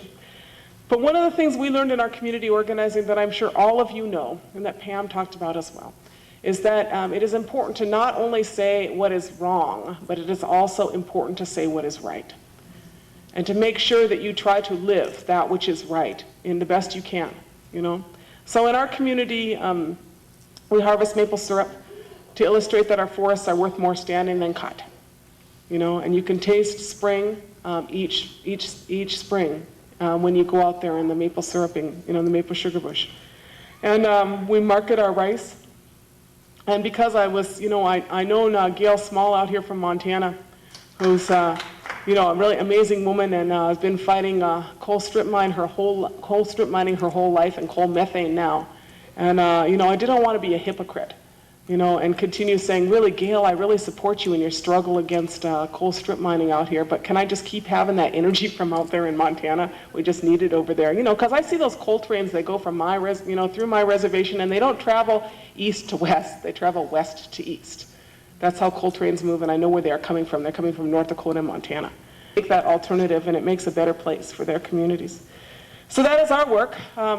Why someone like me would be engaged in broader political activism with, all those kids in my house and all that work in my own reservation. I'll tell you that, I've been privileged to work with Honor the Earth since 1993. I've done work nationally in the Indian community for a number of years. I had a lot of worked in different Indian communities, mostly around energy development issues. And what I noted in the course of my life is something that many of you have probably noted as well, is that quite often we work in communities and we are geographically isolated. And quite often we are politically disenfranchised in our communities. We are not considered to be those who are worthy of having political favors, whether it is in Washington or whether it is in Helena. And it is those, what we find and what we know in our hearts is that we are as worthy as anyone else. And we have just as much right as any other person in the world to determine our destiny. And in order to sometimes to engage in a stronger struggle, it is important to build alliances, to break your isolation, to draw in the attention from someone perhaps from someplace else, whether it is by bringing in musicians like Bonnie Raitt in the Indigo Girls, because someone will listen if there are some white girls singing with guitars, whatever works, we're up for that. And those are some really fine women. Any of you had an opportunity to know and listen to those women as well as meet them, they are excellent, excellent human beings. But that's what, sometimes whether it is listening to those other folks who come in and draw attention to that issue because the society is so focused on celebrity status, or whether it is figuring out how to build political power by, raising consciousness in a broader level of students and having them do a political action or write a letter to somebody to support things, That's what we noticed in Honor the Earth. The first project we worked on is this village called Point Hope, Alaska, way up there. That's as far as I could describe it. It's like so far out there. And these guys, it's so inhumane. In the 1960s, the federal government conducted some tests up there. They wanted to, and I read about this study in like 1979, and I thought, this is not true. But they wanted to study the impact of radiation on the lichen caribou man cycle.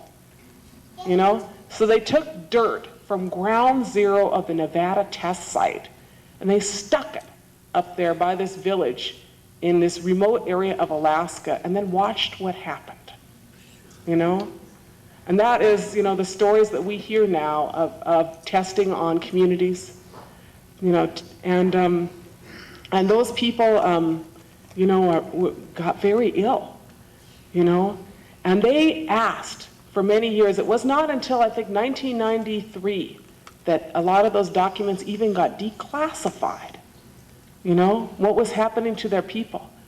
And so we worked with some national organizations and that community to write letters to get a cleanup of their village. And I think we got like 25,000 postcards that we sent into Washington, which was far more than all of the residents of Point Hope you could bet. And whoever had that tape is gone. I don't know how to. Okay, thank you. Technologies, I'm short on that. But anyway, so we got those letters in and we started the cleanup of Point Hope. And I tell you that because that is sometimes how things need to be done. Sometimes you got to break the isolation of a community and draw attention to a broader set of issues. So we worked on that. We worked on dams up in James Bay. Isolated communities way up in Canada, huge dam projects to keep the lights on in New York City. And who has the right to flood an area the size of, put an area underwater like the size of West Germany and destroy these villages and destroy this ecosystem just to keep the lights on someplace else? Basic issues of justice. And we worked in the New York Times. They called us, I took this with great, I thought this was a great compliment. The New York Times called us a ragtag band of activists. I kind of like that. And we took on these huge energy corporations, Hydro-Quebec, and the New York Power Authority, and all the utilities in the Northeast, and Shearson, Lehman, and all those guys. And we said, this is a bad investment. These guys are, not only violating human rights, but they're costing a lot of money, that they're spending their money not very wisely. And we went to every college in the Northeast, and I remember going to these colleges like Brown University, and 2 days later, Hydro-Quebec would come to the college with their little PR company, And we took them on, and we talked about what was going on, and and students, like a lot of you, went out there and got their colleges to divest in stock in Hydro-Quebec. That's what they did. Those students, they got out there and they organized, and they got their colleges to divest in stock at Hydro-Quebec. And then those students went out there and did further organizing, and we took out ads, and we wrote letters to the power authorities, and the New York Power Authority canceled its contracts with Hydro-Quebec. And that project, at that time, James Bay 2, it was like a really bad sequel to James Bay 1, like Bruce Willis or something. And James Bay 2 was canceled. you know? And the New York Times said, how could those guys do that? But that's because people got out and organized, and that is how change is made. So I tell you those stories because that is very much the stories of Honor the Earth. And we've been privileged for many years to work with grassroots communities across this country on trying to draw attention to those issues. And those are the issues which compel each of us to sometimes to get out of our own arena of comfort. I am someone who has also, as you know, and have run for a national office, as I said, twice. And you know, why I would do something like that is, you know, a couple reasons. First reason is because Ralph asked me. And Ralph is kind of like your grandma, you know, he's like almost impossible to say no to. But when I was a little girl, the truth is that I had 3 heroes, and one was Batman, and one was Spider-Man, and one was Ralph Nader. And that is true. And the first time I said that, Ralph was standing kind of next to me, and he like blushed, and I never saw Ralph blush in my whole life. But I've been thinking, you know, in recent years that Ralph would look good if he would don some tights. Don't you think? And then I had this other plan for Ralph, which was, you know that movie Toy Story? You guys are all, you know that movie Toy Story. And you know that character, his name is Woody? And you know that doll, did any of you ever see the Woody doll that they came out with? He was kind of made of cloth, and he was really kind of cute, and he had this little chain in the back. And I thought, I've been trying to get Ralph to do this, which was, I was thinking we should do a Ralph doll. And then he could pull the back of it, and it'd say, fight corporate crime, fight corporate crime.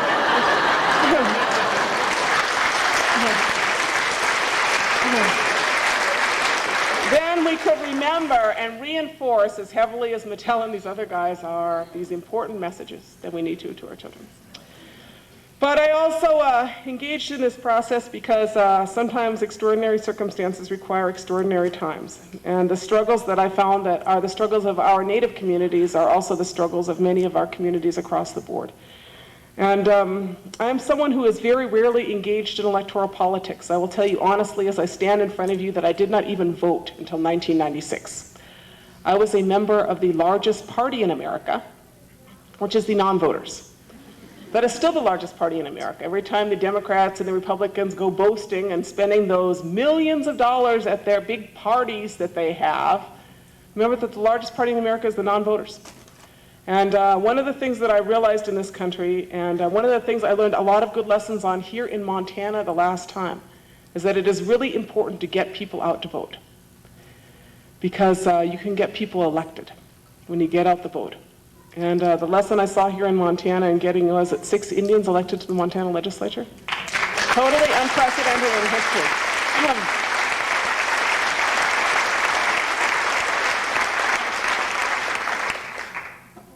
You know, and I know that Judy is still over there talking about how she's the lapdog of industry, but there was some really good work that was done here. And I'll tell a lot of you young people to think about that process as one arena of political work, both getting out the vote, because there is a direct relationship in this country of income and voter participation. The poorest people do not vote. The most politically and financially and economically disenfranchised are less likely to vote than the wealthier.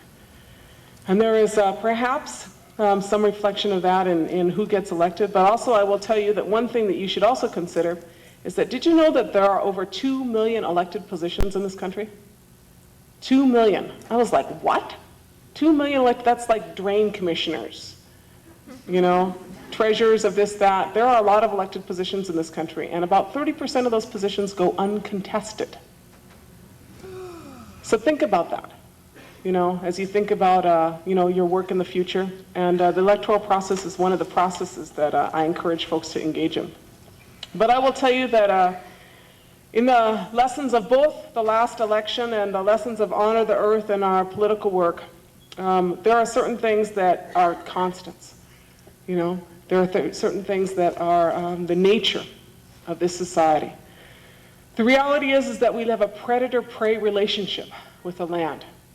The predator is the industrial society, and the land is the prey.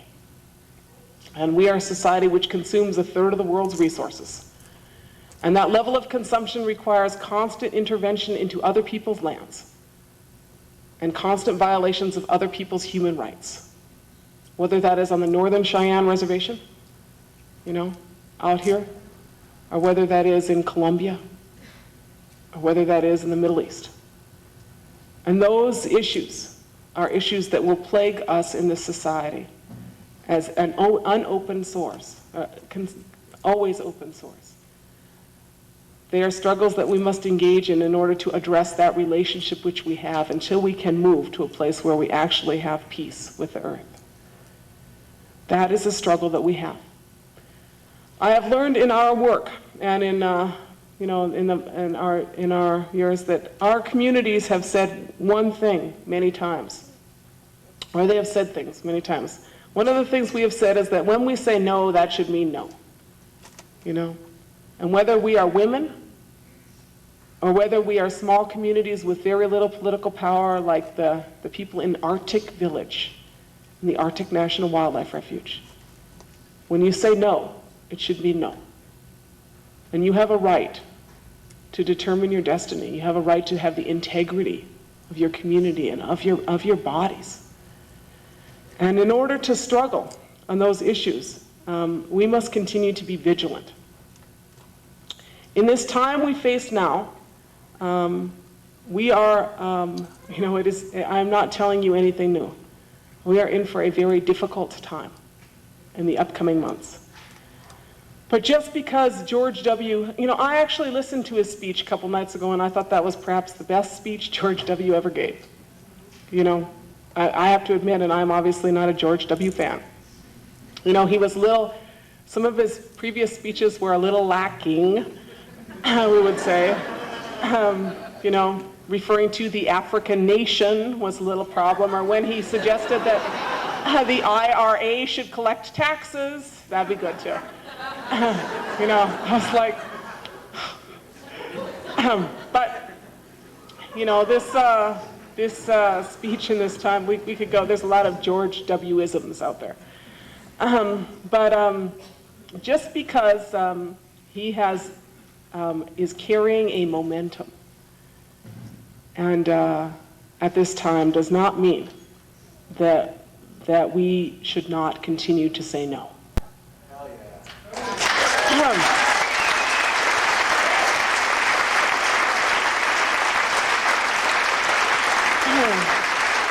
I refuse to be called unpatriotic because I think that George W.'s energy policy is really bad.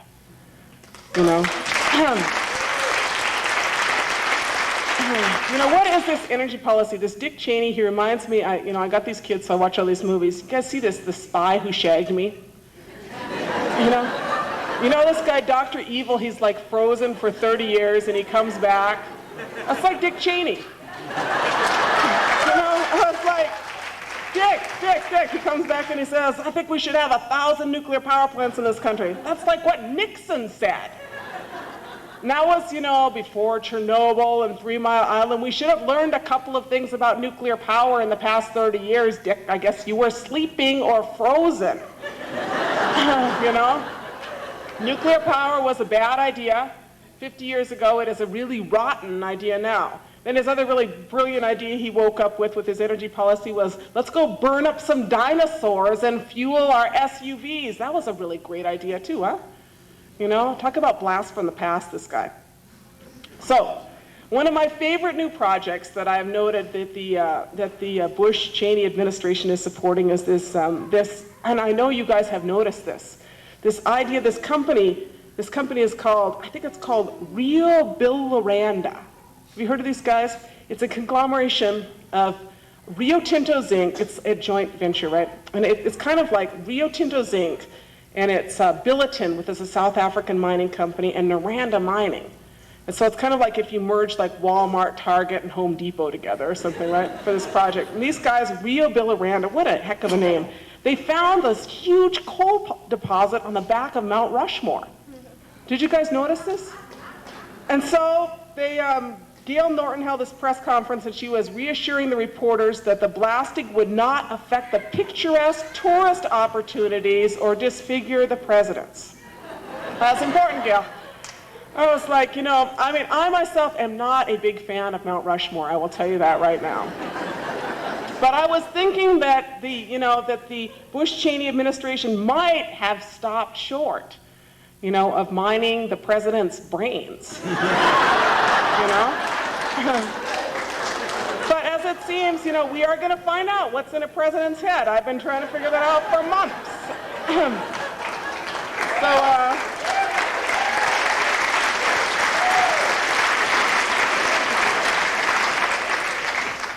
My friend Amy Ray did a concert out there, and she said it was enough of an affront to the Lakota people to carve this mountain in the sacred Black Hills. But now, to dig out the president's cranium, that is just too much. So then what did Janklow say? You know, that guy's an interesting guy. Janklow said, I expected the Indians to say something like that, not upstanding white citizens. Bill. And then, of course, there was the George W. remark on that, which is, I don't think it will make them any dumber. You know, I'm not sure. But anyway, that is the perfect example of the Bush-Cheney energy policy, is the mining of Mount Rushmore. You know, and I don't, we'll see if that one goes through, but that is, you know, of course, the tip of the iceberg. We got the, you know, the energy bill with the bailout, $30 million bailout to a bunch of uranium companies in the Southwest to restart. We got the nuclear power, then we got, of course, the methane development out here, you know, and then the ANWR. And we fully know that, you know, you could, if you just had a little more fuel efficiency in the SUVs, you wouldn't even need any of that oil in ANWR.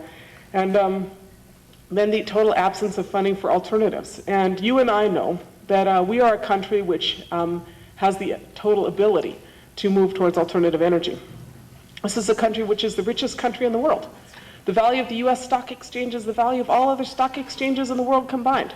We have no absence of money in this country. What we have is an absence of political will to do the right thing. And you know, as I look out there, and I'm privileged to have been up there at Blackfeet and seen the Blackfeet Wind Development Corporation, or the SAI Corporation's development. That is the future. You know, and I ponder what exactly it is in this country. You know, out here in the Great Plains, they call this the Saudi Arabia of wind power. And that is the future in this area, and why it is that we are behind like really radical countries like Denmark and West Germany, who are leading the industrialized world in wind energy, and why we are lagging so far behind. But that is the future of capitalizing those alternatives. So we must likely work towards leveraging a lot of that money in our own communities through our own initiatives in the upcoming years, and building that forms of energy self-sufficiency. We are also in the time ahead, you know, one of the other concerns of this administration and of all of us is militarization. And I am, you know, whether it is the further transforming of our country's budget. You know, we already spent 1/3 of our federal budget on the military. And that is at the expense. My kids go to school on our reservation in a tribal school in trailers, you know.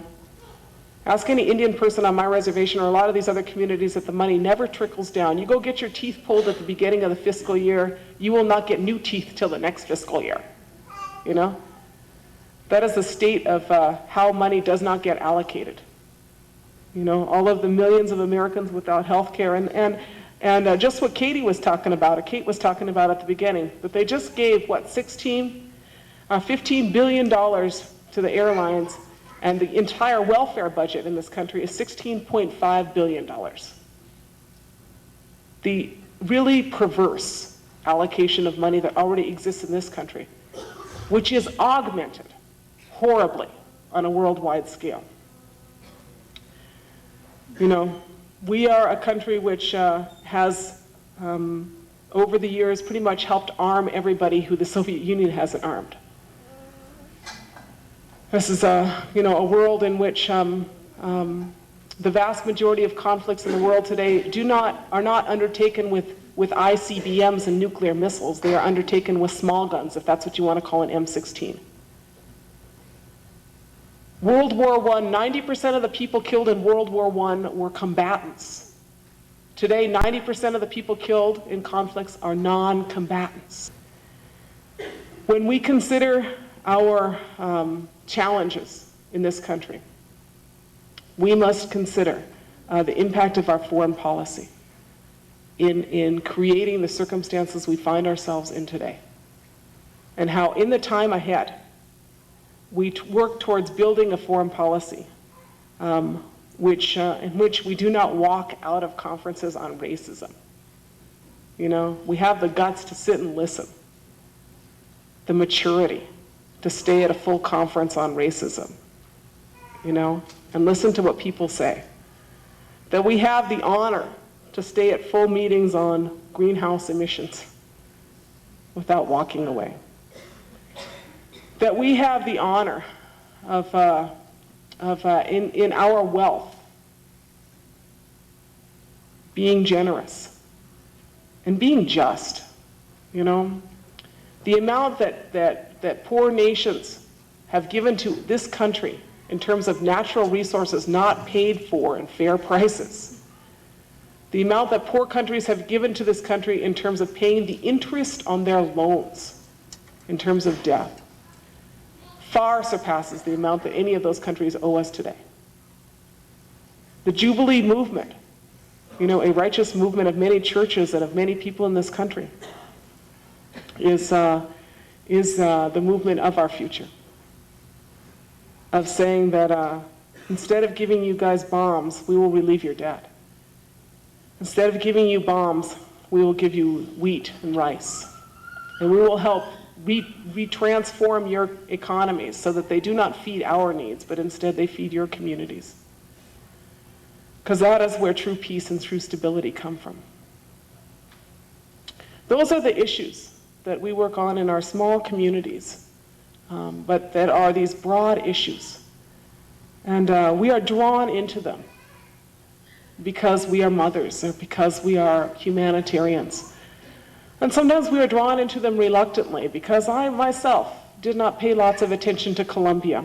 You know, I knew what went on there was wrong, but when my sister was shot by the FARC 3 years ago, and with a bullet that I paid for, you know, that is the reality. I paid for the bullet. Second largest recipient of US military aid after Israel is Colombia. I paid for the darn bullet that killed my sister, you know. I realize that the world is far too small, and the time we are here is far too short to not raise our voices to a broader level. My friend Ralph says sometimes the private citizen must become the public citizen. And that is what many of you, I am sure, do in your work and in your lives. So having said that, you know, the questions of when the broader society will waken up to some of these issues, there is no easy answer. Maybe George W. and the other guys in Washington, my friend Tom Goldtooth, he says, was asked when people would wake up to environmental toxins in the environment and the impact on our descendants and on ourselves. And he said, and this is probably true of George W. as well, is that when the white men in the world realize that the chemicals in the environment are causing their testicles to shrink, then money will flow like water to the environmental movement. And I think that is true. And the unfortunate fact is that is what is happening, guys. And so soon is good. Action is good. We support that action. But in the end, no matter, in the end, what our teachings always say is that no matter how much money you have, and how much you do on this earth, in the end, we are all accountable to the same Creator, and we will walk down that path. And in the end, we are all accountable to natural law. That is the highest law.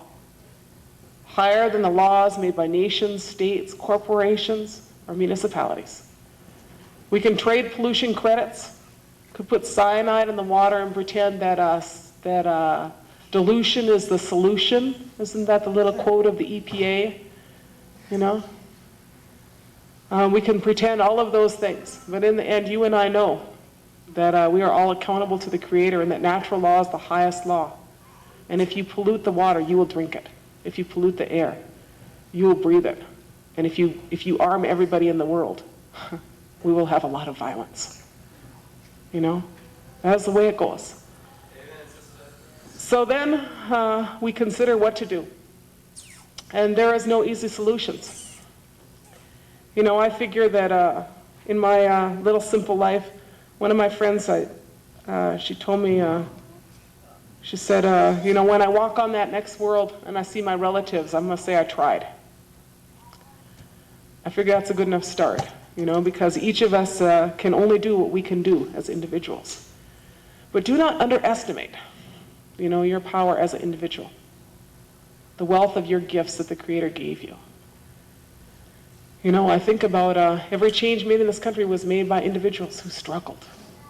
My grandma was a member of the International Ladies Garment Workers Union, you know, worked and struggled for a 40-hour work week, you know, and a decent wage. Our old people struggled for our land rights, our fishing rights, you know, just to keep our language. All of those rights, right to vote in this country, were struggles that were hard fought. And those are the struggles of individuals. I heard my friend John Trudell said once that the difference between a white person and an Indian is that white people, sometimes they feel powerless, but they don't feel oppressed. And Indians feel oppressed, but they don't feel powerless. I don't know if that's true, but what I do know is that I have this card I used to put under my pillow at night, till about a week ago, and that card, I'll put it back under my pillow again. It was for the social change fairy. And you know, that's the sister of the tooth fairy, the social change fairy. And my little note to the social change fairy was, I was hoping that George W. would find something really small to focus on, you know. And I had been kind of thinking like trade relations with Luxembourg would be good, you know. You know, that wouldn't like cause a lot of people a lot of pain. But you know what I realized, unfortunately, is there's no social change fairy. And the end change is made by us. But those old people told us that that change was possible. A long time ago, they said, Ji Missa Waban Da Ming. They said that in this time here, this time of the seventh fire, that there's two paths ahead. And it was a choice upon which path we wanted to embark, but it was our choice. And then they said this word here, Ji Missa Waban Da Ming. You know, they probably didn't have windows in the old days when they talked about that. But the concept was the same. You had to think positively about where we wanted to be and go about the process of being there. So that is our work at our community organizations and a lot of the community organizations that are in the hallway. The work of Indigenous Women's Network, the work of the Honor the Earth and the groups that we support, and the work of our hands and our hearts in our small communities, that work ahead. But it is good work, and it is a privilege to do. And I encourage you in your days ahead, in your time ahead, in that work and that path that you take. Misugu Manik Miigwech. Thank you very much for your time.